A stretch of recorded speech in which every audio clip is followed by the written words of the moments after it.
بەڵێ من میوانێکم هەیە سەبارەت بەکار و پرۆژە و خزمەتگوزاریەکانی حکوومەتی هەرێمی کوردستان لە سێکتەری تەندروستی بەراورد بە عێراق گفتوگۆکەم لەگەڵ بەڕێز دکتۆر سامان بەرزنجی وەزیری تەندروستی حکوومەتی هەرێمی کوردستان لە هەولێرەوە. دکتۆر ساڵتان لێ بێتوم کاتتان باش لە ڤیدۆڵێکدا باسمان لە بەراورد کرد لە دۆخی تەندروستی و کەرتی تەندروستی لە هەرێمی کوردستان و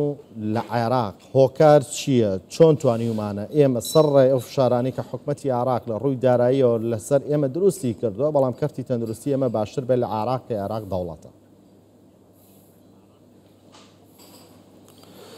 سڵاوتان لێ بێت، ڕۆژتان باش.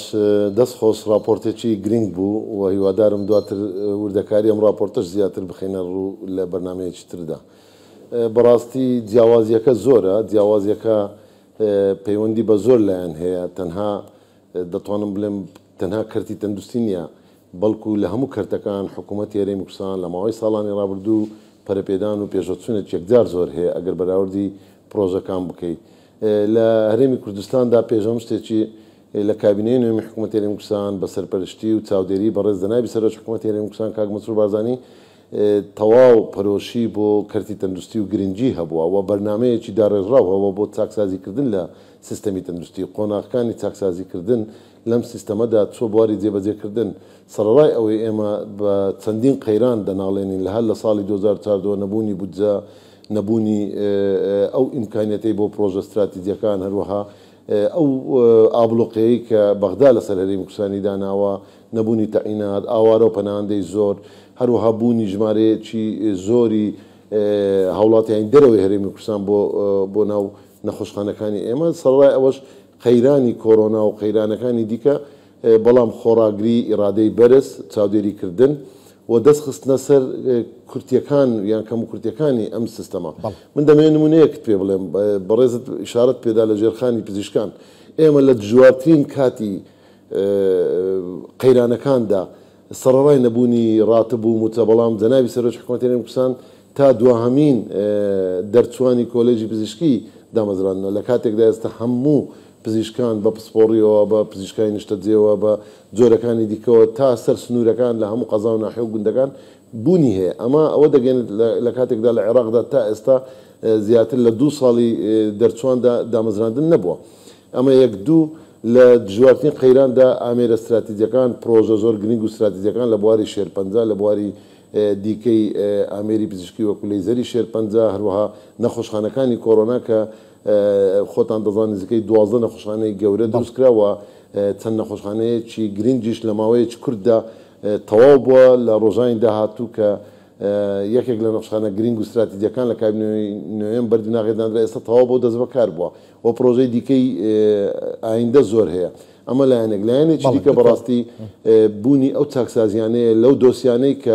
کە هاوڵاتی پێوەی دەناڵان. بۆ نمونە دۆسیەی دەرمان دۆسیەکی ئالۆز بوو لە هەرێمی کوردستان. ئەو چاکسازیی شۆڕشی چاکسازی لە بواری دەرمان و پێداویستی پزیشکی کرا لە ڕووی جۆر، لە ڕووی کوالیتی، لە ڕووی تۆمارکردن، لە ڕووی پشکنین. ئەمە بووە دەواازەیەک بۆ هەموو عێراق. دەرمانێکی پشکنێرایی هەبی ئەو دەرمانەیە کە لە هەرێمی کوردستانەوە. بەڵێ دکتۆر، سەبارەت بە ئەوەی کە نەخۆش لە هەرێمی کوردستان پێویستی بە چارەسەر بێت، بێگومان لە ڕابردوودا ڕەنگە ڕویان کردبێتە وڵاتانی دراوسەیان، وڵاتانی دیکەش بۆ هەندێک پێداویستی تەندروستی، بۆ هەندێک چارەسەری. ئەتوانین بڵێن ئێستا گەشتینەوە قۆناغەی کە ڕەنگە بۆ بە حاڵەتی دەگمەن پێویستمان بە دەرەوە بێت. بەڵێ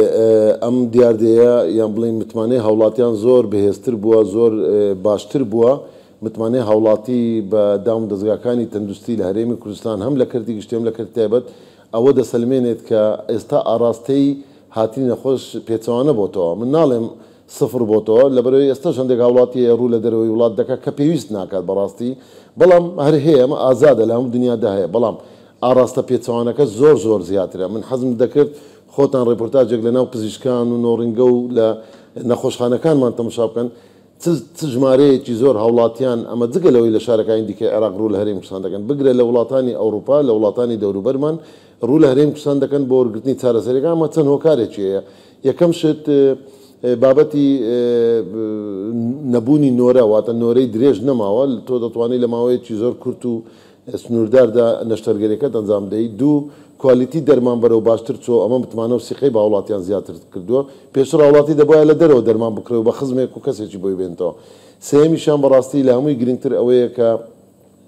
کۆمەڵێک پسپۆری نوێ لە هەرێمی کوردستان کراوەتەوە پێویستی بۆ نیە هەوڵاتی بچێتە دەرەوەی وڵات تەنها حالەتێکیان دوو حالەت نەبێت پێویست بە دەرەوەی وڵات دەکات بەڵام ئەوەی تر هەموو خزمەت گوزاریەکان لە هەموو پسپۆری جیاوازەکان من حەز دەکەم پرسیار بکەی لە کام پسپۆری هەیە پێویستی بە دەرەوەی وڵات بێ ئەمە ئەوە دەگەێنێت کە بەرەو پێشتنی باش لە هەرێمی کوردستاندا هەیە هەم لە دۆسیەکانی چارەسەری هەم لە دۆسیەکانی چاودێری تەندروستی سەرەتایی و تەندروستی گشتی کە پێوەرەکانمان راپۆرتە نێودەوڵەتیەکان پێمان دەڵێن ڕێژەی ستاندەردەکانمان بە ئاستێکی زۆر باشە کۆرۆنا نمونەی سەرکەوتنی هەرێمی کوردستان بوو لە چاو ئەو وڵاتانەدا لە ڕێزی یەکەمەکان بوو کە تەجروبەی کۆرۆنا لە هەرێمی کوردستاندا تەجروبەی زۆر سەرکەوتو بوو کەمترین ڕێژەی مردن و پەکەوتنمانە بوو ئی دووەمیان بەڕاستی من دەتوان بڵێم کۆمەڵێک مؤشر هەیە من نامەوێت کاتێکی پێ بگرم مؤشری نەخۆشیە گوازراوەکان کۆنتڕۆڵکردنیان ڕێژەی کوتان ئەمانە هەمووی بەڵام لە هەمووی گرنگتر ڕێژەی تەمەن چەند ساڵێک بەر لە ئێستا لە نێوان 58 بۆ 62 بوو هەم بۆ ئافرەت و بۆ پیاو بەڵام لە ئێستادا ڕێژەی تەمەن معدلی تەمەن لە هەرێمی کوردستاندا 75 ساڵە لە کاتێکدا لە عێراقدا 71 ساڵە ئەمە باشبوونی خزمەتگوزاریەکانی تەندروستی گشتی دەگەێنێ و خزمەتگوزاریەکانی تەندروستی چارەسەریش یەکێک لە شتە گرنگەکان لە کەرتی تەندروستی و باشی کەرتی تەندروستی و پێداویستی وڵاتیان بێگومان دەرمانە و زۆر جاریش بیستومانەوە بینیومانە کە حکوومەتی عێراق وەکو پێویست هاوکارمان نیە یان هەندێک پێویستی زۆر تایبەت هەیە کە ئەسڵ ڕەنگە بۆمان دابین نەکات ئەوان ئەوەی پێداویستی هەرێمی کوردستانە لە سەتا چەندی لەسەر حکوومەتی عێراقە چەندی دابین نەکات خۆی هەموو هاوڵاتیە هەرێمی کوردستان بەشە بودجەی خۆی هەیە هەموو هاوڵاتێک بەشی بودجەی هەیە لە بودجەی عێراق لە موازنەی 2023 کە یاسایی موازنەی عێراق بۆ 3 ساڵ بوو دەبوایە هەموو پارێزگاکانی عێراق بە هەرێمی کوردستانیشەوە لە سەتی پێداویستەکانی دەرمان پێداویستی پزیشکی و ئامێرەکان بۆی دابین کرێ بەڵام بەداخەوە لە باشترین حالەتدا لە 150 پێداویستی ئێمە پڕ نابێتەوە بۆشاییەکە لەلایەن حکوومەت هەرێمی کوردستان بە سوپاسەوە بەڕێز جەنابی سەرۆک حکوومەت هەرێمی کوردستان کاک مەسعود بارزانی لە کابینەی نوێم بودجەی دەرمانی زیاد کرد بە 3 شێوازی یەکەمیان ئەو بودجەی کە گشتیە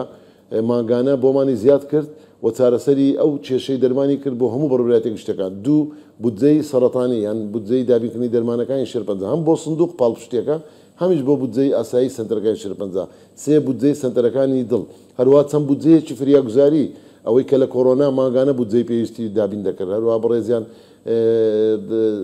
ڕەزامەندی نیشانداوە بۆ دابینکردنی بودجەی فریاگوزاری بۆ هەندێک بابەتی هەستیار وەکو دانانی لەیزەری سەرەتانی دروستکردنی نەخۆشخانەی شێرپەنجە و تەواوکردنی و پرۆژانەی کە تەواو نەبوون تەجیزکردن و ئەو ئامێرە پێداویستیان هەیە ئەمانە بۆ شایەکەی تا ڕادەیەکی باش پڕ کردوێتەوە بەڵام لەگەڵەوەشدا ئێستاش لەبەرەوەی فشارێکی زۆر لەسەر نەخۆشخانەکاندا هەیە دەرمانی پێویست دەرمانی بە 100 پێویستمان بێ ئەمە کار و ئەرچی حکوومەتی عێراقی فیدراڵە و من لە یاداشتی داواکاریەکانیشماندا تەنانەت لە سەردانمان بۆ بەڕێز جەنابی سەرۆک وەزیرانی عێراقی فیدراڵ لە هەفتەی ڕابردوو لە ئیفتتاحێکدا بە هەمان شێوە بە جەنابی سەرۆک وەزیرانی عێراقی فیدراڵمان ڕاگەیان کە پێویستی بە هەماهەنگی و زیاتر و دابینکردنی پێداویستەکانی هەرێمی کوردستانەیە چونکە هەرێمی کوردستان لە ژمارەیەکی زۆری وڵاتیان لە شارەکانی دیکەی عێراق ڕوو لە هەرێمی کوردستان دەکەن کە نزیکەی لە 140 نەخۆشەکانمان دەبێت ئەمە ئەو فشارەیە تەنانەت لە ئاوارە و پەناهەندە تا ئێستا ژمارەیەکی زۆری کەمپەکان هەیە ئاوارەیەکی زۆر لە ناوشارەکان هەیە پێویستی بە دابینکردنی دەرمانی زیاترەیە بەڵام خۆشبەختانە